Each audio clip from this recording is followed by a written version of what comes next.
Aquele homem ali diz que é preciso ajudar as mulheres a subir numa carruagem. É preciso carregar elas quando atravessam um lamaçal e elas devem ocupar sempre os melhores lugares. Nunca ninguém me ajuda a subir numa carruagem, ou passar por cima da lama, ou me cedem o melhor lugar. E eu não sou uma mulher? Olhem para mim, olhem para o meu braço. Eu capinei, eu plantei, juntei palha nos celeiros, e homem nenhum conseguiu me superar. E eu não sou uma mulher? Eu consegui trabalhar e comer tanto quanto um homem, quando tinha o que comer. E também aguentei as chicotadas. E eu não sou uma mulher? Pari 5 filhos, a maioria deles foi vendida como escravo. Quando manifestei minha dor de mãe, ninguém, a não ser Jesus, me ouviu. E eu não sou uma mulher?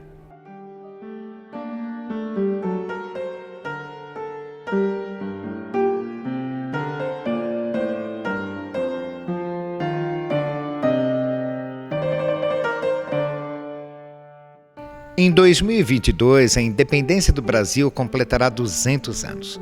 E a Prefeitura Municipal de Taubaté, por meio da Secretaria de Cultura, programou uma série de eventos para comemorar o bicentenário. O conteúdo do presente vídeo dá início a essas comemorações, que serão concluídas em setembro de 2022. A independência, proclamada em 7 de setembro de 1822, foi resultado de um processo relacionado às pressões e ao envolvimento político de grupos e sujeitos históricos diversos. Esse processo complexo contou com a participação de taubatianos, pois durante a viagem do príncipe Dom Pedro I a São Paulo para dar fim às tensões causadas por disputas políticas na província, ele passou pela vila de Taubaté. Na viagem, iniciada em 14 de agosto, Dom Pedro partiu do Rio de Janeiro, local onde se localizava a corte, para São Paulo e chegou em Taubaté em 21 de agosto de 1822. Aqui, segundo registros, foi feita uma grande recepção em sua homenagem, que contou com a mobilização dos políticos, igreja, população urbana e rural, que se deslocou às regiões centrais da vila para receber o ilustre visitante. Durante sua permanência, o príncipe utilizou o Paço do Conselho para enviar correspondências, inclusive a sua esposa, a princesa Dona Leopoldina. Na cidade, a tradição oral conta que as moças bonitas foram escondidas devido à fama de avassalador de corações de Dom Pedro. E nos escritos daqueles que acompanhavam o príncipe, descobrimos que aqui sua estadia foi além dos compromissos políticos e burocráticos, contando com uma escapadinha noturna para um encontro amoroso. Já de saída, no dia 22 de agosto, acompanhado de algumas pessoas de Taubaté que passaram a compor a sua guarda pessoal e que puderam presenciar de forma mais próxima o grito dado no Ipiranga. A partir de agora, depois de abordar a participação de taubatianos na independência do Brasil, traremos a temática As Mulheres e a Independência.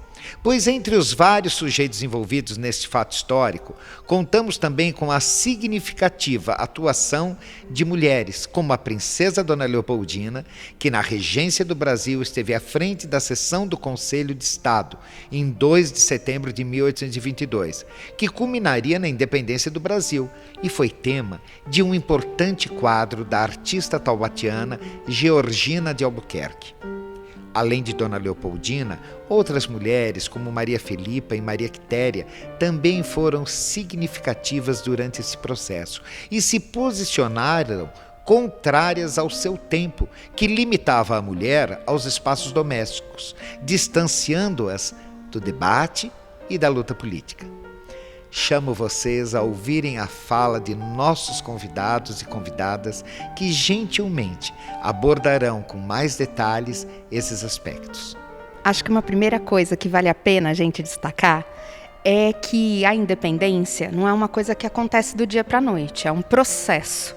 E é um processo que conjuga lutas. E nesse sentido, eu acho que o nosso país tem muito a aprender com o próprio processo de independência e de liberdade, né, de busca de liberdade, criada pelas mulheres no Brasil. E nesse sentido, eu gostaria de falar um pouquinho, né, assim, o quanto a história do Brasil, né, e do mundo, não só aqui, promoveu um apagamento da participação, né, da luta e da ação das mulheres no mundo público, né? Essas mulheres foram colocadas à parte do mundo público, tiradas da cena, né, política, né, ao longo da história. Então, hoje, quando a gente estuda a independência do nosso país, a gente pode ver que pouquíssimos estudos mostram a participação da mulher nesse processo.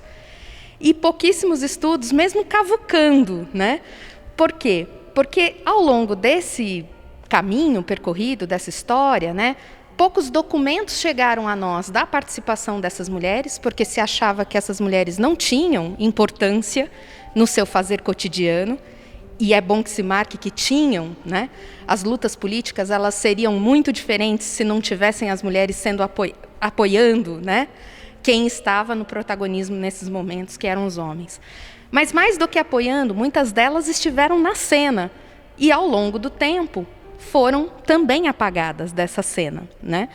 Porque estudos não foram promovidos por isso, ou porque, enfim, ao longo do tempo não foi achado importante, né, que se falasse sobre esse protagonismo. Então é muito relevante que hoje historiadores e produtores, né, de cultura e, enfim, pensem sobre esse papel das mulheres e façam com que esse protagonismo apareça, né, como em algumas das falas que a gente vai ter aqui. Mas mais do que isso, eu gostaria de pensar, né, que essa luta, né, histórica aí, que as mulheres emblemaram, né, levaram à frente, também dá dicas de como pode ser feito a construção da liberdade e a construção de um processo de independência. Então, a gente pode ver que as lutas, tanto por escolarização, quanto por estar no espaço público, ocupar a cena pública e falar sobre si mesmas hoje, estão em voga. E mostram um caminho que é preciso que, mais do que um grito, mas uma luta coletiva, né, para fazer a liberdade, para fazer a independência. É preciso um coro de vozes e para mudar uma mentalidade, para mudar uma forma de pensamento, né? Isso para o país e isso para as mulheres. E as mulheres têm feito isso com a sua luta nos movimentos sociais. Então, as mulheres brancas, né, ao longo do tempo, foram protagonistas de um movimento feminista que lutou por voto, que lutou pela possibilidade de representação política, mas as mulheres negras ainda não eram incluídas nessas pautas inicialmente. Então, é importante que a gente destaque também que esta é uma grande conquista da nossa época, né? A luta dessas mulheres negras por serem escutadas, né? As vozes elas sempre tiveram, mas elas nunca foram ouvidas dentro da nossa sociedade. Então, a mudança, né, dessa luta constante para que as mulheres negras possam ser escutadas nas suas formas de reivindicações sobre o mundo, nas suas formas de ver o mundo, né? Então, acho que isso mostra um pouco um caminho longo que a gente vem percorrendo, né? Onde a gente tem algumas coisas a celebrar, mas muitas coisas a repensar e a refletir sobre caminhos de futuro. E é isso, né? Acho que pensar na independência do país, pensar na independência do Brasil, leva a pensar na independência da sua própria população, dos seus cidadãos, e a gente pode pensar um pouco nessa construção da independência das mulheres no país. Maria Filipa foi uma negra baiana da ilha de Itaparica, nascida na ilha de Itaparica, provavelmente filha de escravizados sudaneses, e que lutou fortemente junto com a sociedade, com os pobres, né, marisqueiros, pescadores, que lutou pela independência do Brasil. A gente sabe que na Bahia a independência brasileira foi se consolidar no 2 de julho, né, em 1823. Mas a partir de 1822 já começam essas lutas e ela tem um papel muito forte na organização, porque a ilha de Taparica era justamente um ponto focal para a circulação, para a chegada de mantimentos no recôncavo baiano. E o que ela fazia? Ela organizava as mulheres para que tocassem fogo e lutassem contra os portugueses que tentavam invadir a Bahia. E ela também era responsável, junto com principalmente esse grupo de mulheres, para levar alimentos para os lugares no recôncavo baiano que estavam resistindo à tentativa dos portugueses de impedir a independência brasileira. E por que foi difícil reconhecer Maria Filipa de Oliveira como um ícone? Justamente por ser mulher, por ser negra e por ser pobre. Maria Quitéria de Jesus foi uma baiana que lutou nas lutas da independência do Brasil. É importante dizer, as pessoas nem sempre têm muita clareza disso, mas o processo de independência do Brasil foi um processo que englobou conflitos bélicos. Houve uma guerra. Então, existe a ideia de que no Brasil não houve guerra, mas sim, na independência, no processo de independência do Brasil, houve uma guerra que só terminou no dia 2 de julho de 1823, quase um ano depois. Então, Maria Quitéria foi uma mulher no momento em que não era possível para as mulheres participarem de guerras e de outros cargos, mas muito menos de uma guerra. E ela estava na fazenda do pai dela, na Bahia, em Itapororocas, e depois depois de algum tempo, a cidade, inclusive, hoje chama-se Maria Quitéria, né, recebeu o nome dela em sua homenagem, o destaque que ela teve nesse processo de guerras da independência do Brasil. A Maria Quitéria, ela estava na casa do pai dela, como todas as mulheres. Existe uma discussão se ela era noiva ou não nesse momento, mas não existe nenhuma comprovação documental para isso. E as pessoas, o exército passou naquela região, como em todas as regiões, passou na região da Bahia, para regimentar voluntários para participar da guerra. E ela ouviu aquilo, né, com o pai disse que não podia, já tinha idade, e ela foi na casa da irmã e disse, olha, eu queria muito participar. A irmã comentou com ela, a irmã casada, ela não, naquele momento, se eu não fosse casada eu iria também. E ela... A história conta isso, que ela teve a vontade, então, de ir. A irmã deu as roupas do marido para ela, José de Medeiros, e ela se alistou com o nome do cunhado, José de Medeiros. Então, ela se alistou para o Exército Brasileiro vestida de homem, com as roupas do cunhado, com o nome do cunhado. Inclusive, ela é conhecida, né, como Maria Quitéria de Jesus Medeiros, por conta dessa questão. Ela incorporou o sobrenome do cunhado por isso.